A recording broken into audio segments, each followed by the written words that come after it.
Welcome back to the Last Days Book Club, where we're reading the book Set on Fire, with permission from the author, Taurus Montgomery, a young and successful SDA pastor with a commitment to serving the youth of this generation.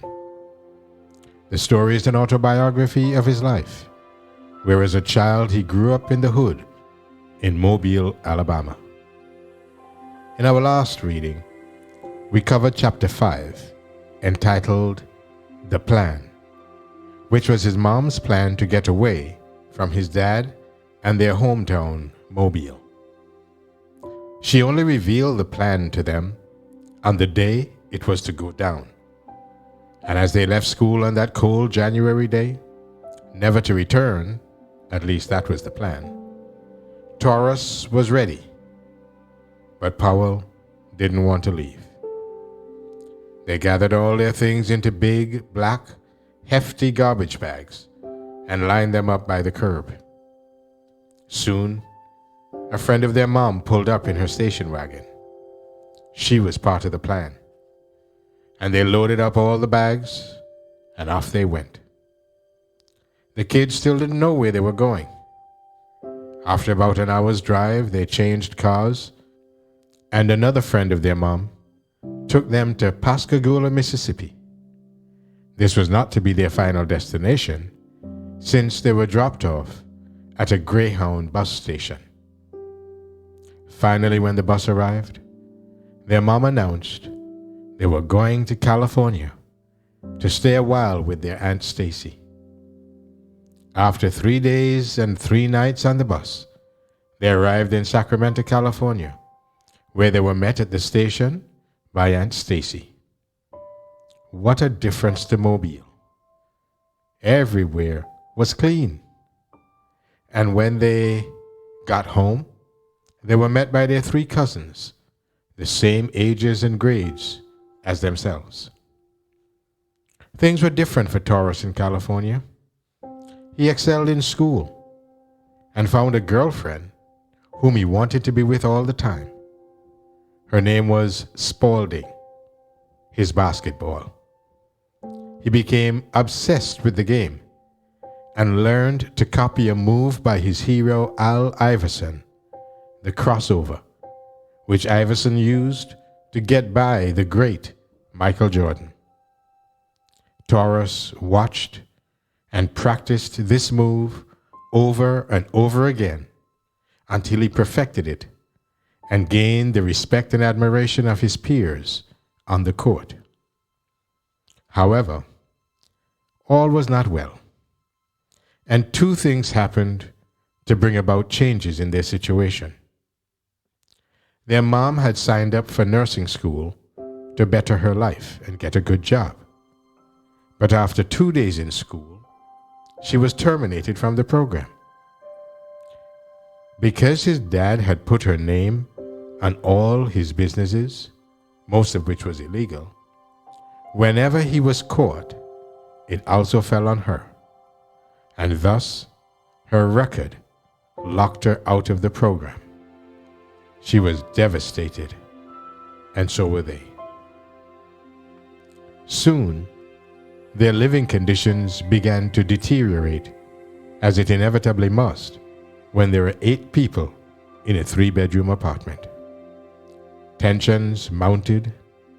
The kids started to put their names on food when they put it in the fridge.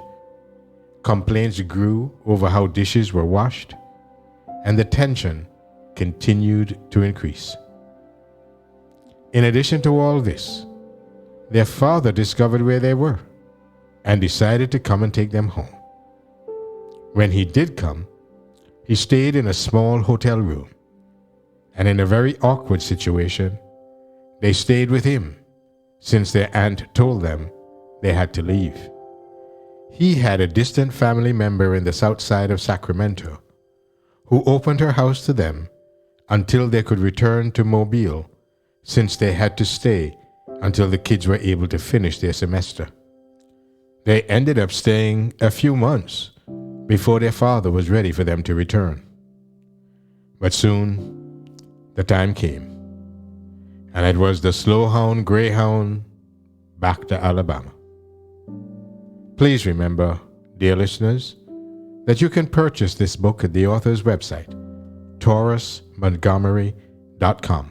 TaurusMontgomery, taurusmontgomery.com. And read along with us as we pick up the story today in chapter 6, entitled Reactions. It's not the situation, but whether we react negative or respond positive to the situation that is important. Zig Ziglar. After retrieving our things from the trunk of her car, we hugged and thanked Miss Joyce for her Western hospitality. With bags, suitcases, and other types of luggage in hand, we reluctantly made our way to the ticket counter. "Destination, please?" asked the lady behind the counter with the silver greyhound dog on her shirt. "Mobile, Alabama." My mother handed the lady her ID. She gave it back along with 4 tickets that would take us south. We were on our way back to the place where we once tried to escape. Worse than that, at least it seemed that way at the moment, we were about to spend the next 3 days riding the Slowhound. I didn't look forward to encountering any more weird people like the guy who had cursed us out when we were heading to California. Luckily this time, we didn't. In fact, the ride back was quite different from the ride when we left home. I left Mobile as a 14-year-old weedhead who smoked for breakfast, lunch, and dinner. I was returning home smoke-free, with no desire to start again.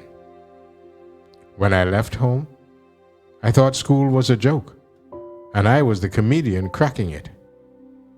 I paid little to no attention and wasted precious brain power, which was reflected in my grades. I was returning with better grades, and I was more focused. When I left, I was only a good basketball player, but I came back cocky and confident. You couldn't tell me that I wasn't sick with the rock. When we arrived at the bus station in Mobile, my father was there to greet us. We grabbed our bags and luggage and exited the bus station. We loaded everything into a yellow taxi. We couldn't fit all of our things, but we made it work. We were packed into that small taxi like sardines in a can. Luggage was bulging out of the trunk. For the first time in 6 months, we were on our way to the big house. There was a quiet anticipation for what it would be like inside. Would the lights be on? And the gas working? Would the water be turned off? Would things really be different, like he had promised? We pulled up to the house, and as usual, the grass was jungle high. After grabbing our things from the car, we made our way inside the big house. And man, it was different. It was different from what my father said it would be. It was terrible. There was a ferocious smell that slapped our noses as soon as we opened the door. Dirty clothes were piled here and there in the den. Junk, literally, was everywhere. Surprisingly, the lights were on. So was the water. But it wouldn't get hot because the gas wasn't on. The conditions of the house were either about the same or in some degree worse than when we left. However, there was something new. There was a new generation of roaches. We knew this because when we entered, one of them asked, "Where have you guys been?" Papa Roach began telling stories about his kids and grandkids and how most of his colleagues were killed in a shoe accident. On a more serious note, what our eyes beheld was not a laughing matter. After smelling and seeing all this, I remembered that I had left Mobile angry with my father. Nothing had changed. I was still angry. What I was looking at only made it worse. I remember 4 different reactions to the appalling conditions.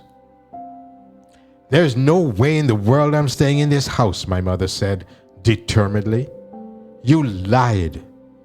This mess is worse than we left it. Ain't nobody staying in here. You must be crazy." That was my mama's reaction. "Come on, Charmaine," my father replied in desperation. "All we gotta do is clean up." We? Anytime you hear "we" and "clean up" in the same sentence coming from my daddy, you know something isn't right about that statement. He cleaned up as often as Michael Jordan lost in the NBA Finals. Her determination wasn't strong enough. She spent that night and the next and the next, and you get the point. To a certain degree, my mother had given up on her dream of her having a better life. An unforeseen roadblock derailed her plan while we were in California. It was like getting the wind knocked out of you. It takes a while for you to catch your breath. First, you lay there in pain, gasping for air. Eventually, you get back up. I guess you can say that finding a job was her way of getting back up. My father allowed her to work at a job where he wasn't the boss. This was a part of the deal for us moving back to Mobile. She began working as an in-home caretaker to an elderly woman. She did her job with so much pride and passion. She would have made an excellent nurse. On the other hand, my father's reaction was optimistic. This meant nothing to me because his optimism rarely produced any action. Empty promises can make a person lose confidence in you. So I stopped getting up my hopes about anything he said.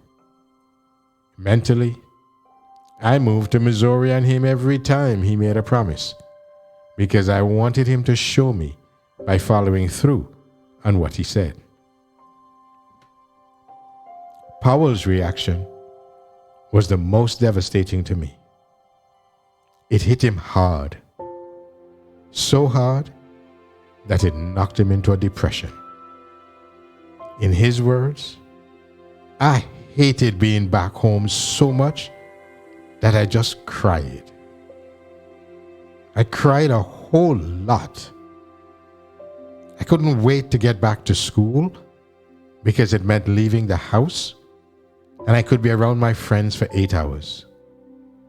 I hated the weekends because it meant being at home again." I remember the beginning of his tears vividly. By the time we finished unpacking everything, the hour was late. It was time to get some rest. Powell and I lay on our backs across the dingy old sheets on the bed, staring at the ceiling. We lay there quietly. The windows were up. You could hear the crickets and the other night bugs making their usual noise. The air outside was very humid, which made it hot, moist, and sticky. This made it hard to sleep. What made it even harder was the thought of what could have been. if we stayed in California, as opposed to the reality of being back in the same old situation. His tears broke the silence. Man, did we have to come back here? It was more of a rhetorical question that needed no answer. Frustration and disappointment flooded the room like the mighty Mississippi.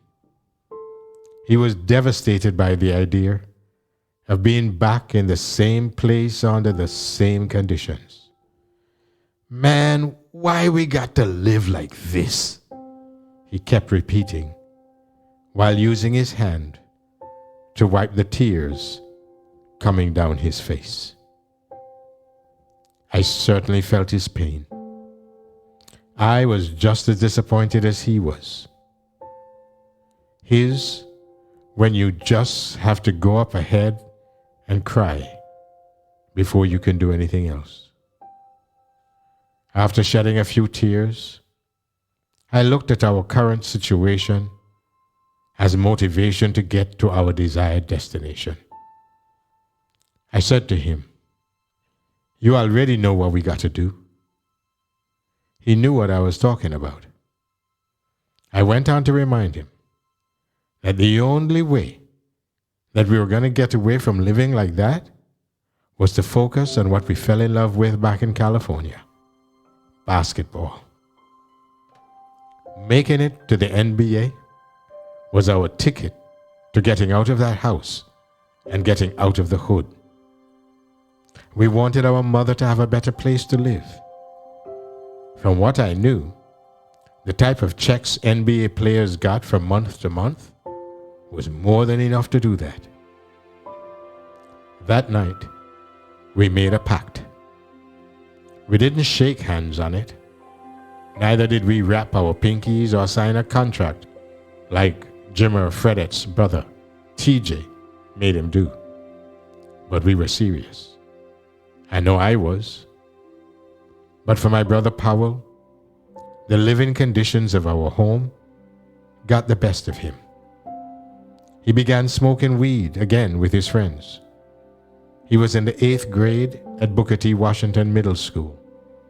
For some reason, he thought he could smoke and play. He would make a blunt or two with his boys and then go off to basketball practice. Talk about running suicides at practice. I think he took it too literal. He hid this from me for a while, but then it became clear to me that he'd started smoking again. It was hard for me to persuade him to stop, since he knew that I had done the same thing before we left Mobile. But that didn't stop me from pursuing my goal. The fact that I was the oldest motivated me. I felt responsible for making our family's situation better. It increased my determination to succeed on the basketball court. I was focused on making my hoop dreams become reality. The end of chapter 6. Chapter 7. Hoop dreams. This is the thing you dream about when you're a kid, even before getting into the league. Allen Iverson. We were outside on the basketball court of the Air Force Base in Sacramento, California. "What you got?" he asked, after a deep inhale to catch my breath. 14, I replied. It was a game of 1-on-1 between two lovers of the game. He pulled up for a jump shot. He missed. I grabbed the rebound, pulled up for a jumper, and it was nothing but net. However, Juice saved him, which means that I had to win the game by 2 points. I failed to score the next basket, and he scored 2 in a row. He won the game. But afterwards, he said something to me that made an impression on me forever. "Young blood, that's old school talking to new school, you've got a great game. You seem like one of those guys who at the rate you're going you can go straight from high school to the league. This would not have meant as much to me had it come from one of my peers. But these encouraging words came from a former NBA player for the Utah Jazz. If I told you I remember his name, I would be lying. I thought about inserting the name of a famous jazz player here, but that would be dishonest, of course. All I remember is that this guy was a grown man, likely in his early 40s, about 6'3" and 180 pounds, with a jump shot that was automatic. I was 14 years old, about 5'6" and 120 pounds soaking wet. And I, little me, almost beat him in a game of one-on-one. His words inspired me, so I took his comment and ran with it. I was still running with it by the time I came back to Mobile and spent that first night in my miserable house. The next day, my brother and I went to Gorgas Park Rec. That's where all the hoopers played ball from can't see to can't see. That means all day. The gym was often full of spectators, waiting to see somebody get crossed up, did in, and just flat out embarrassed. If you were going to play in this gym, it meant you had to come with it. Fresh back from California, with my game tighter and my swag on swole, I walked into the building confident and anxious to play.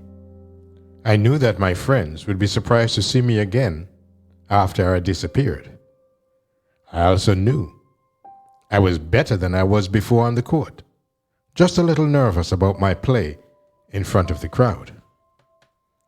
When I opened the door to enter the gym, I made eye contact with a few old friends. Just as I thought, they were surprised to see me and began to ask me 99 questions. Hey man, where in the world have you been? How you just gonna disappear and not tell nobody? Why y'all go all the way out to California? Man, I thought something bad happened to you. I thought you was dead, cuz. All I could do was smile and grin at their silly questions and exaggerated hypotheses as to why I had disappeared. After all the small talk, I jumped into the game of 21. The first time I got a rebound, someone came to defend me, and that was the beginning of sorrows for him. Doing what I did best, I hit him with the Iverson crossover, and the crowd went crazy. Man, that boy went to Cali and come back with some game. Others focused their attention on laughing at the one who got crossed up. With my confidence soaring through the roof, I settled into the game and had a great time. I spent a long time at the gym that day. In this sense, it was good to be back home. The big question came up in my conversation with little G. He was a good friend of mine since middle school. Are you coming back to LaFleur this year? LaFleur High School was the basketball powerhouse in Mobile. One of the recent graduates from LHS is NBA All-Star DeMarcus Cousins. Nope, I replied. My answer surprised him. Why not? I began to explain. Before I left and went to California, Coach B, the varsity basketball coach, caught me cutting class and smoking weed behind the gym. He cursed me out. He told me I would amount to nothing in life. My homeboy PJ was with me. We took off running. I don't think I have a chance playing for him, so I'm going to Davidson. Coach B might think I'm still a weed head. Besides, I want to play against y'all. On top of that, Davidson's school bus stops right in front of my house. It's crazy how I live in two school zones. We both laughed at the thought of competing against one another in the playoffs because Davidson and LaFleur never played in the regular season, but he understood my reasoning. Lil G was always a good friend to talk to, especially about basketball. He was a real baller. He was only about 5'3", 135 pounds, but quicker than lightning. Plus, he could shoot the three like Ray Allen. After leaving the rec that day and having that conversation with Little G, I felt good. Basketball had given me a reason to smile again, in spite of what was going on at home. I had something to live for. The more I played, the more my love for the game increased to the point of obsession. I believe my dedication to the game led my brother Powell to come around to see that the dream could become our reality. He abandoned his obsession with Nickelodeon's Doug and Ren and Stimpy and watching every movie HBO played. I was glad to see him snap out of his depression. Now it was on. We are doing it together. We used to go to Hank Aaron's park just up the street from our house to work out together. I would shoot 200 jumpers. He would shoot 200. Then we'd work on our left-hand layups. After that, we practiced our signature moves. Then we'd play about 5 games of one-on-one. And of course, being the big brother, I would always win. But it became more difficult as he got older and taller than me. I remember the first time he finally beat me. I'm sure he does too. It was about 9 o'clock, one cool summer night. He won by 1 point. It was a brutal, competitive, and emotional game. Although I was disappointed that I lost, I was proud that he won. I know it meant a lot to him after he had lost so many times. But it also meant his game was improving. Basketball was therapeutic. Once I got on the court and started dribbling and shooting the ball, it was like I was in my sanctuary. My brother and I were what I call hoopaholics. Every door frame provided an occasion for a slam dunk, especially if it was one of us walking through the door. We carried a basketball with us everywhere we went. If we went grocery shopping at Walmart, rather than go inside, I would often stay in the parking lot and dribble the ball, working on my handles. When I did go inside, I walked through the aisles dribbling an invisible ball. Coming around the corner of an aisle was like coming around a pick, like Ray Allen, squaring up to shoot the three. Sometimes we'd post one another up, do a spin move, and dunk the invisible ball in the invisible goal. It was like we were actually in a real game. At the mall, while in the department stores, I walked up the escalator in the opposite direction in order to get more leg workouts. Realizing that people who walk on their tippy toes jump higher than people who don't, I often changed the way I walked to strengthen my calf muscles. I'm not sure if it worked or not, but in my 10th grade year, standing about 5'8" in height, I was able to grab the rim with both hands with ease. If I was not playing basketball, I was reading about it. Inside of every grocery store was a magnetic force that pulled me towards the magazine section. There, I could get the latest issue of Slam magazine. I flipped through every page and tried to read every article. If you didn't own Slam magazine, you were not a real baller. It was a must to keep up with the latest and greatest basketball hype. If I was not reading about basketball, I was watching it on TV. Every morning before school, we watched Sports Center from 6 a.m. to 7 a.m. as the late, great Stuart Scott and Dan Patrick gave funny, creative, and witty commentaries on the previous day's highlights. Every Sunday, we religiously watched the top 10 plays of the week. Before going to bed, NBA Tonight kept us in tune with everything that was going on around the league.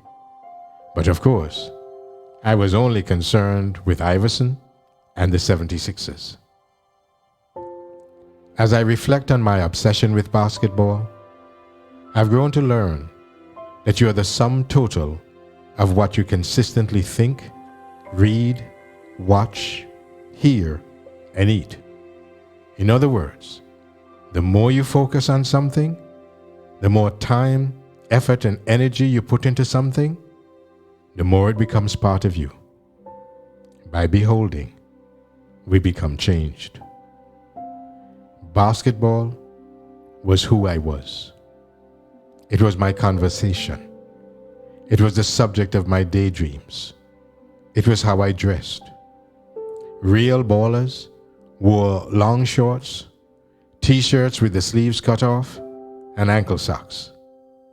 Even if I had long socks, I would slide them on only high enough to cover my ankle, tuck the rest of the sock onto my foot, and slide my foot into the shoe. I had it down to a science. It was a key part of my basketball swag. Whenever I needed some motivation to make my hoop dreams become reality, I got it when I passed by the home of Antonio Lang. He was a Duke Blue Devil standout who played on the team that won 2 NCAA championships. He went on to play in the NBA for a number of seasons, including a stint with the Cleveland Cavaliers. Ironically, when I was in California, the game my Aunt Stacy took us to see was the Sacramento Kings versus the Cavs. Lang was in the game, the same guy from Mobile, Alabama, who graduated from the same high school I had just left. He was on the floor playing pro basketball right before my eyes. Then there was Jason Caffey. He played ball and graduated from Davidson High School, the school I had transferred to once I got back from California. Caffey was from the hood, yet basketball was his ticket out. After playing for the Crimson Tide, he was drafted number 20 overall by the Chicago Bulls and had the privilege of playing on the same team as the greatest ever to play the game, Michael Jordan. Caffey is a 2-time NBA champion.